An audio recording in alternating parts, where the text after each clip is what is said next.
All right, guys, welcome to the Future of Contact Centers podcast. Just a show typically led by a couple of guys, but today we have a really special guest, Tyana Daley. We're going to be talking, as always, to talk about trends, insights in the contact center industry. But today, I think we're talking a little bit more broadly, right? We're going to talk about the fact that every brand in BPO needs a GigCX partner. And I think that's a great topic. So, Tyana, again, really happy to have you here. What are you hoping to get out of this one? Well, thanks for having me. And what I really hope, and thankfully I've had a part to play in really narrowing in on ShyftOff's value prop and messaging, and really like debunking what GigCX can do for contact centers. And also just holistically reviewing how do agents benefit, how does culture benefit, and really how does this model change the way contact centers are operating today. So I'm hoping that we can tap into that a little bit in our conversation.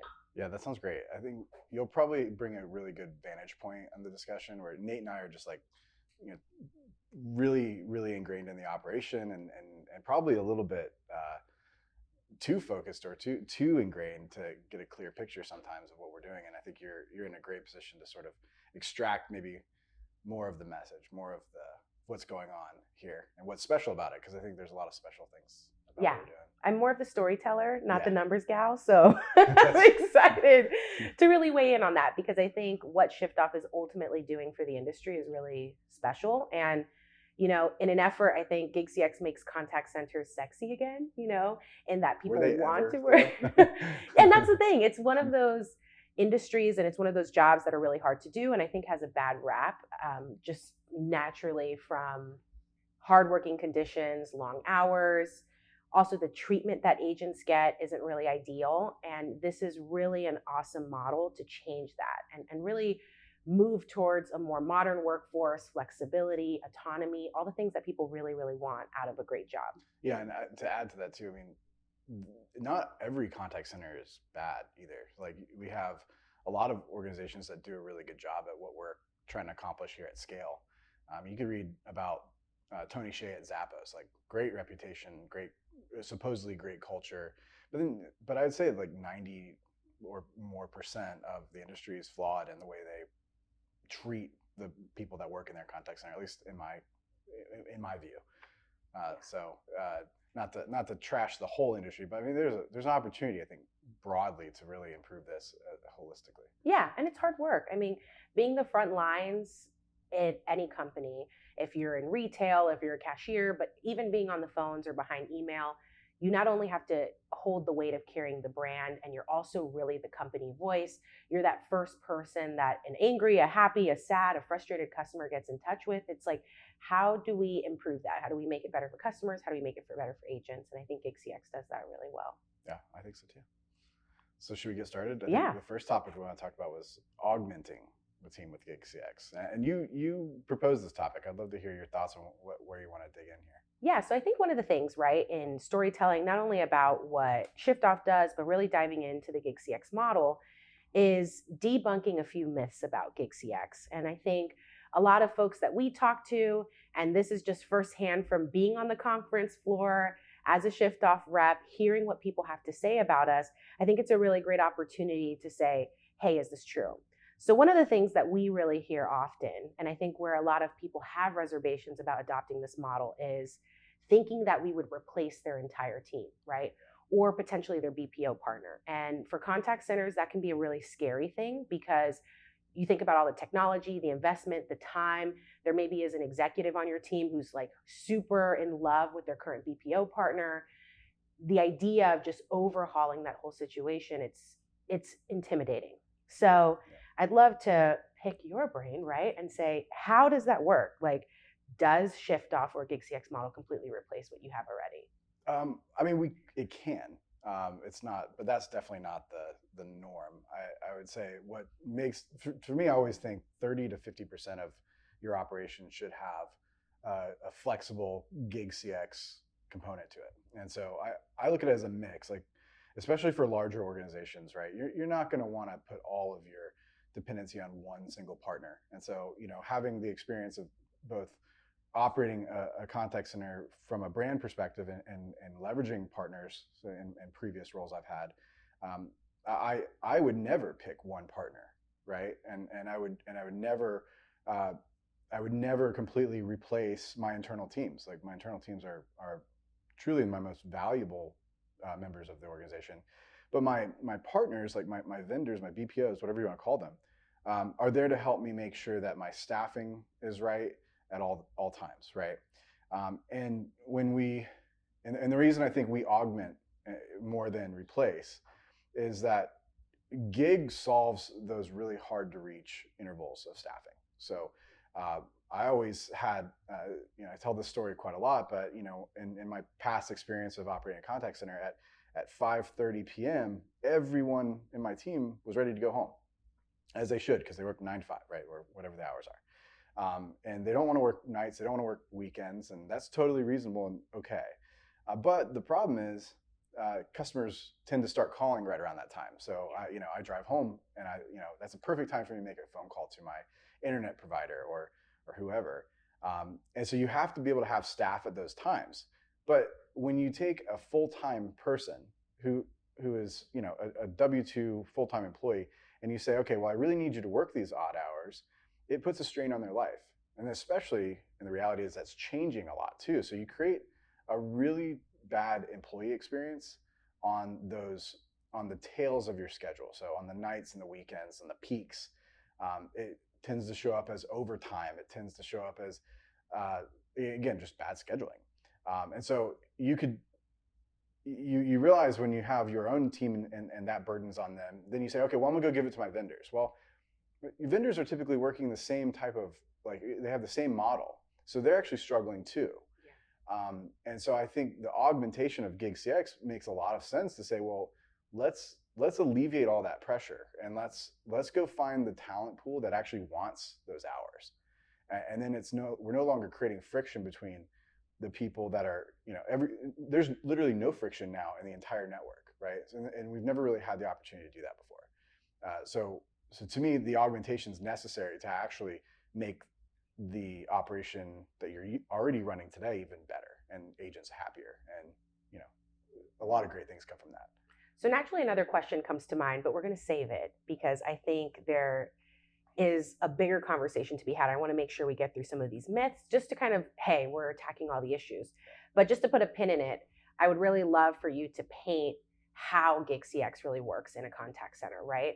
But kind of moving on to it, right? Another myth that we get is this idea that flexible agents aren't as effective as full-time W-2 agents. And a lot of people will come and say, well, how can they be really effective in a 30-minute interval, right? Or this idea that a gig agent is just opting in so lightly within your contact center, how can they actually represent your brand or the type of work that you have for them? No, it's a great, we get that question a lot. And it's, so first, the 30-minute interval, let me hit that. So almost none of our agents are working a single 30-minute interval. I don't even know if that's actually ever happened. But what we do is we give them the ability to schedule, and those really, they build their schedule in 30-minute intervals so that they have that ability to kind of create a amount of time that they can log in. And that allows us also to match those schedules up with demand. Like, there won't be schedules available if we don't need the people at that time. So it allows us to kind of match supply and demand pretty well. It gives the agents total autonomy over when and how much they work. The typical agent's working as much or more than a full-time agent. So their ability to become very ingrained into our partners' world of their support is as much, if not better, than a full-time agent. Because the other thing is we're actually selecting and attracting really experienced call center agents. There's a lot of people that love this work. Yeah. And when we have the amount of applicants that we have in a given week, day, month, whatever, we can be really selective. These are the best. And these folks have experience working in other contact centers. They know the questions to ask. They know what the call is going to be like before they even get on. And I think that goes a long way. So it's two parts. Their experience really helps them succeed and be as effective, if not more effective. But then also, like, they're not as part-time as you think. Yeah. I think that's the reality to paint, right? Like, folks aren't just coming in and doing only 30 minutes a day, right? Because A, that doesn't make any sense. And honestly, it's like if they want to continue to be rewarded at ShyftOff with more opportunities, it's their commitment to work in longer durations that makes sense. It's just the idea that they can book in 30 minutes is really helpful. Yeah. So somebody's probably working 4 hours in their 8 30-minute shifts, and they're really adding a lot of value to our partners and how they're servicing their customers, which I think is really great. Yep. Another myth that I'd love for us to debunk is this idea that there's no way these agents can do our complex work. No. And while I love conferences for sure, we definitely get people that come up and say, my training schedule is 16 weeks and it has this and this and there's so many systems and there's like 90 steps, and I love listening to those inquiries, and I'm usually smiling because I'm like, our agents can do it, right? Yeah. And I think a lot of folks are like, well, how, right? And I'd love to hear your take on this, really understanding like how is the training different with our agents, and how is training potentially optimized with our agents compared to the way that they're doing it now? Yeah, that's a good question. So I've had that question from the very beginning of starting the company, and so one of the things we focus on is proving this with results. And so just a little over a year ago, we started working with, I would say, the most complex contact center work I've ever seen. In fact, I underestimated it, and if our customer's listening right now, he's probably chuckling, but I was very confident. I mean, I have experience in internet service providers, and I've seen tech support, and I've seen tier 1, tier 2, and it does get complex. But there was another variable on this one that I underestimated, which was the number of systems and the combination of systems that we'd have to be ready to support. And so that takes your normal sort of ISP complexity, and you just like totally multiplied the problem. Anyway. And so we looked at it as an opportunity to really show that this is what we say it is: the quality, the ability to support the uniqueness of a campaign or the challenges specific to any customer. And what's really cool is that we've done a great job with that account, and all of our accounts, especially the complex ones. We've continued to grow, and anyway, I won't go into any more details there, but it's been really, really fun and successful, and a great case study to say we can really do anything. And so then from the training perspective, it's not that different than a traditional training environment, except for the fact that we don't believe in classrooms. The traditional sort of onboarding process is, okay, you go get 25 or 50 people, you stick them in a classroom, virtual or in person, and you take them through the coursework. Well, that's going to move at the pace of probably the slowest or least competent agent in that room. And so this is my philosophy. I'm sure there's variations of this, but my belief is that your very best agents in that room are going to get bored, and you're probably not grabbing them and moving them forward as fast as you should or could. So you haven't created an environment where it rewards performance. So it slows things down. I could probably go on for hours about how I think that process is bad and probably rewards the lower to mid-tier performers. And then you've invested all this time, and there's this other reality that there are career trainers out there. There are people that just love that classroom environment, but then you put them on the phone and it's a totally different game. Like it's not their thing, and that's okay. But what we do is we make everything self-paced. That's no secret. And as you complete your curriculum, and we'll test you on it, like you will have to prove that you understand it. But you can move through the curriculum very quickly. That means those folks that are actually highly talented are getting prioritization. They're moving into production very quickly. And those are the folks that we want to move to production quickly. And they tend to stay there because we're creating a path for the highest performers to excel. Yeah. I think something that's really interesting since supporting ShyftOff is the idea that responsiveness is a metric, right? In ways to identify really great talent. And you think about this a lot with like an Uber or a DoorDash, right? Or even an Instacart. When you think about those folks that get rewarded with shifts, or those that get more complex orders, right? They're going to the grocery store and they're doing a 200 item order versus a 5 item order. It really speaks to their responsiveness, their reviews, how quickly they move. And I think all of that definitely comes into account when we're evaluating the right agents for complex work, right? We're looking at their rate of certification. We're looking at the time that they're taking to train. Are they proficient in how they move through the process? And these are all really interesting indicators that say, hey, this is a great person for complex work. In addition to potentially having 5 to 7 years of contact center experience in a similar field, right? Yeah. So I always thought that to be really interesting. And I think it's really exciting to confidently say to these people at conferences, that's mainly my thing because I'm not on the sales side, but to really say that to them. And I think it really perks their interest at this concept of really tapping into an on-demand workforce that is highly certified or really qualified to do this work. Yeah, and certification is a big part of it.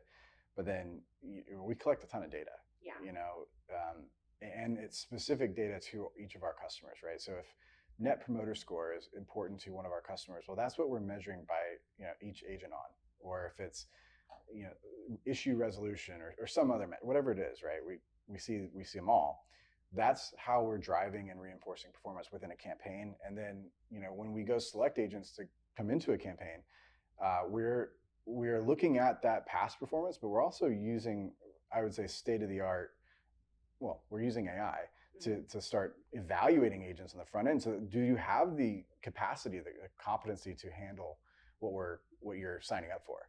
And if not, maybe we'll redirect you to something that's maybe a better fit. Maybe if it's a technical support campaign, we're going to be looking to see if you have technical support experience at scale, right? And I think that's been really successful in helping us perform even better out of the gate. So I think that's a great transition to talk about how ShyftOff is really able to find these rock star agents in a talent shortage, right? I'm sure anybody who is operating a contact center or even on the agent side, you can go to Indeed at any moment and see thousands of jobs to work in a contact center, right? And I'd love to know, and more so, not me, I do know. I'm doing this for y'all, but I'd love for you to explain to our listeners a couple of things, right? Like really, how is ShyftOff like a great augmentation to BPO partners because of the way that we use technology to find agents? Yeah. And like really starting with like, how is our model really attracting top talent? What is it about us that makes us different than somebody else putting a job on Indeed or even a direct contact center trying to hire? Yeah, I think the number one thing that the workforce is looking for right now is flexibility. We've seen that for the past 2 or 3 years very consistently. Flexibility is king. Second to that is cash and pay, right? So I think if and these are two areas most contact centers struggle to compete in. Flexibility by far is a struggle, but that's what we offer. It's completely flexible, completely autonomous. You can build your own schedule. You can pick who you want to work for. It's up to you. And that's really attractive to when we do post. We use Indeed. We use a number of channels to inform agents that this is an option. But there are a lot of people that are interested in working with us. The other is competitive pay. I'm a really big believer that you were saying earlier, it's how important, how critical these agents are to representing your brand, which drives your growth, whether that's new sales or retention or reputation, whatever it may be. Why do you skimp there? Why do you try to reduce your costs? I get it, it's expensive, you need to do it right, but we actually take the philosophy that we tend to pay above on the upper end of the market. So you can get flexibility and fair pay and competitive pay. Well, there's not many people that are going to turn that down. So that puts us in a great position, which actually creates a problem for us, actually. We had one relatively kind of smaller campaign that we set up. It was just 5 agents. We just needed, or 5 FTE. And we had 533 people opt in for that campaign in a matter of a day. And so it was, the question I had for the team was, well, all right, well now how are we gonna pick the best 5, so to speak? And so it actually forced us to realize we're not going to be able to interview everyone. We're not going to be able to one by one select everyone, the right people for that campaign. And if we just pick them at random, we could have some people that aren't a good fit.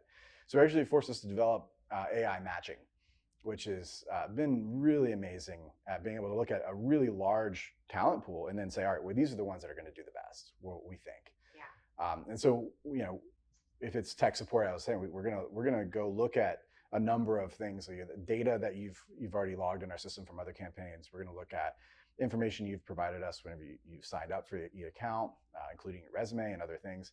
And we're going to start to evaluate, where do you land on the spectrum of technical proficiency, or where do you land on the spectrum of customer centricity? Do you care? Are you a customer service person? Is that your personality?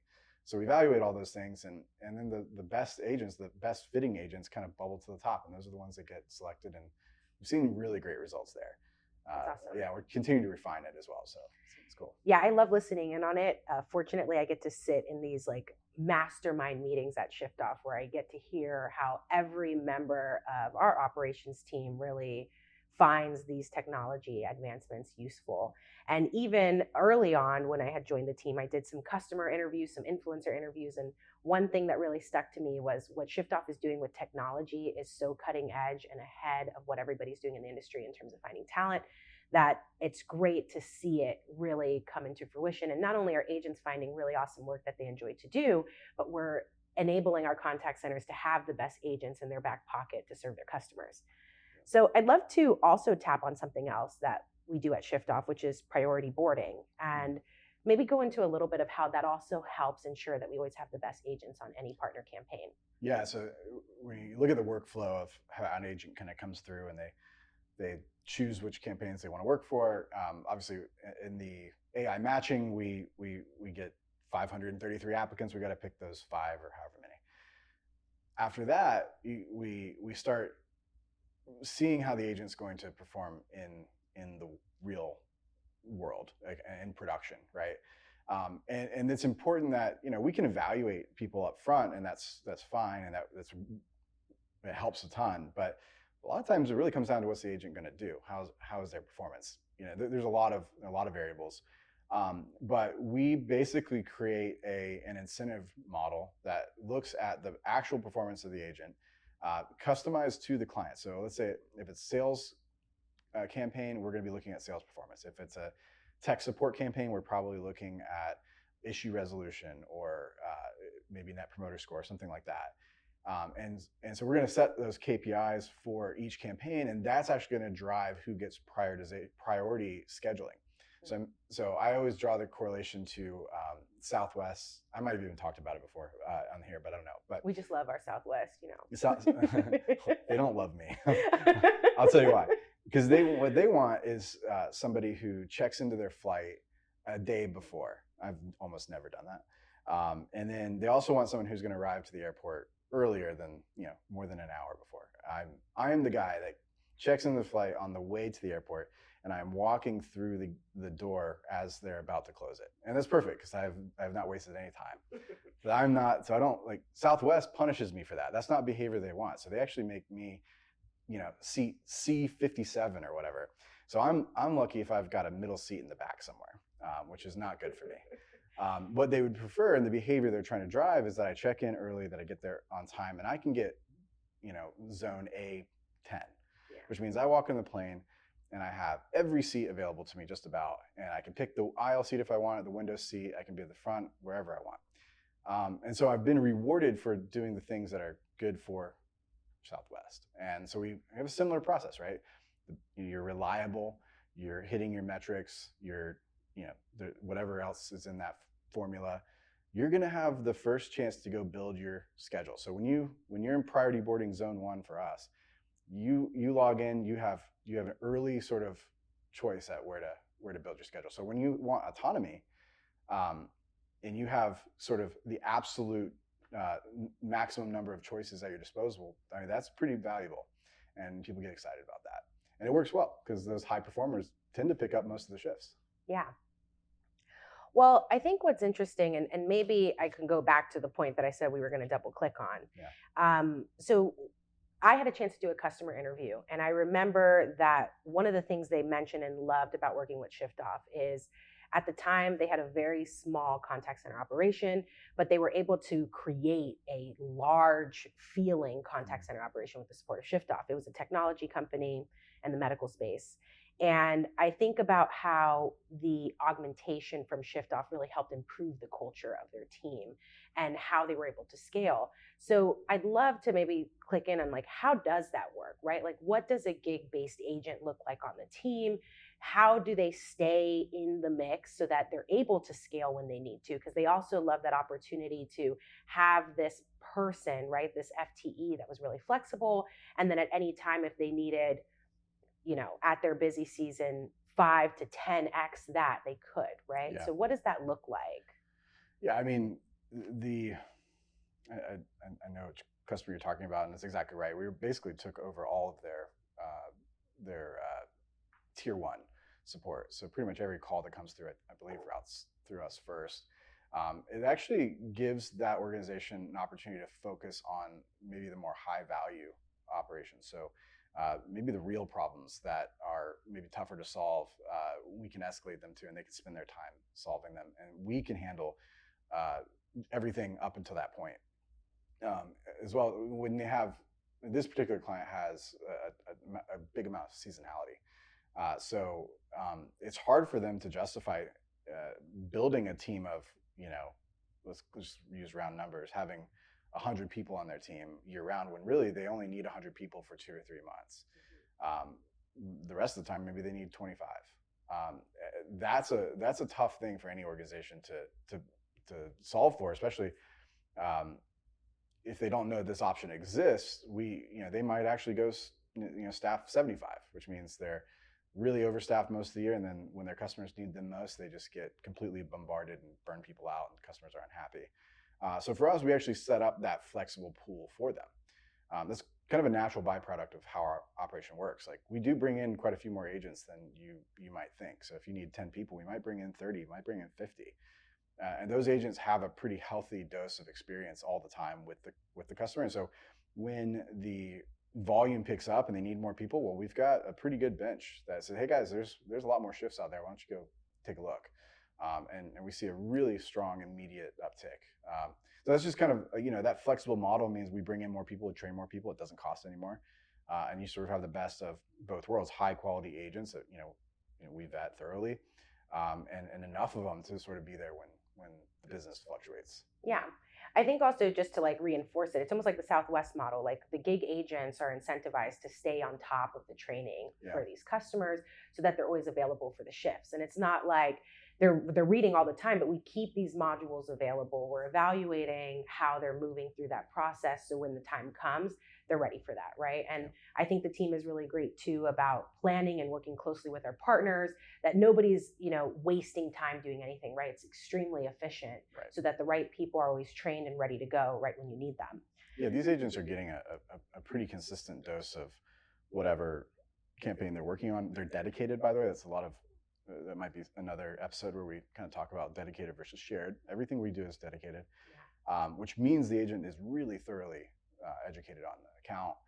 But they also pick a few other campaigns too. So this way they're always sort of fresh. And that's totally up to them. They can spread themselves out and choose which organizations they really like to work for too. So if you enjoy technology in the medical space, you're going to be really interested in working with that company you just mentioned. And you're probably going to be driven to do an even better job, because so you can get those schedules, right? Yeah. It has a pretty cool, marketplace effect.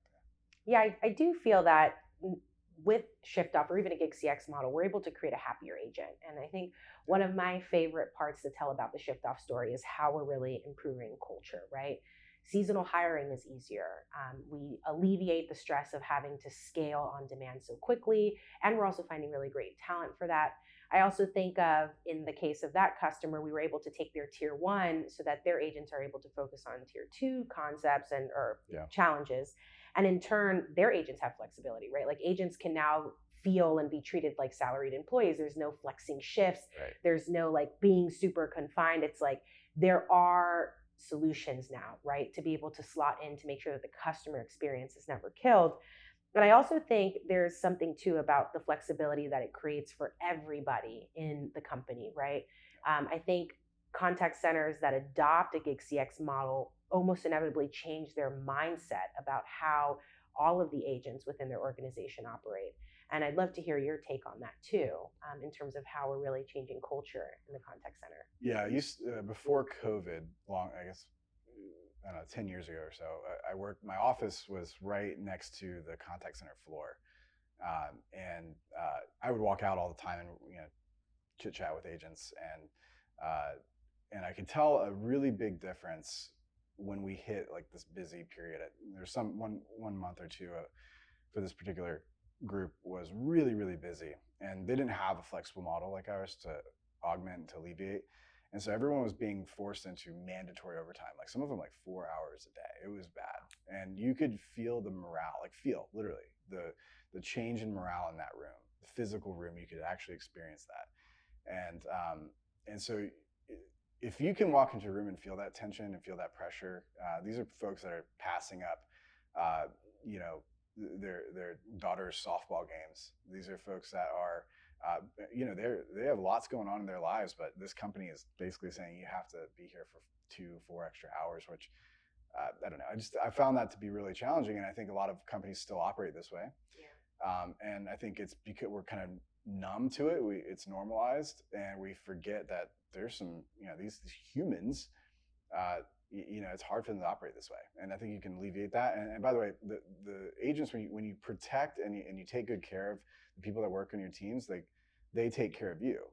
So if you bring in a solution like ours to augment, you basically eliminate that overtime need. You get to the point. In fact, you can get to the point where the agents can build their own schedules because you no longer need to do traditional workforce management and schedule optimization. That's amazing. If you look at your internal team and say, hey guys, forget these stupid schedules you guys hate. Like, just tell us when you want to work. And then you use a solution like ours for staffing perfectly to every 30-minute interval that you can't hit or you don't have coverage for. Wow. It's a win-win. The agents that work for you are, exceptionally happy, and you're going to stand out in the talent market. And then, our model, which we have lots of data that shows that we can operate that way, is just going to continue to reinforce that. Our agents are happy, they perform highly. Your agents are happy, they perform even better. To me, that's the model. I don't know why you wouldn't want to try that. It makes me think like, I don't know, better agents, better customers, better prices, taking that from my favorite pizza chain. But I think honestly, this was a really great conversation to help us overall really talk about the model. And I'm excited as folks continue to listen in to the Future of Contact Centers podcast to really hear about how this is evolving, right? I think we're super excited and bullish about this change to the industry. And I'm really excited to have had the opportunity to chat with you today about this and really dive in. And naturally, we'd love to hear other myths that you have. Thankfully, I'm first responder on social media and all of those things. So if you have any comments or feedback, that'd be really awesome. But not sure if you have anything else to add. No, I think this is awesome. I'm so glad. So glad you're here for this episode. I think there'll probably be some more like this. Thank you for, thanks for showing me some of the myths and allowing me to sort of address them, because we get so heavy into this and you kind of forget that there's some questions that need to be answered. I think we can keep talking about them. So thank you. Awesome. Well, thanks. Awesome. Thanks, guys. Thanks for tuning in. Follow us on LinkedIn. Give our podcast a listen wherever you listen to podcasts, and we'll see you next time. Thanks.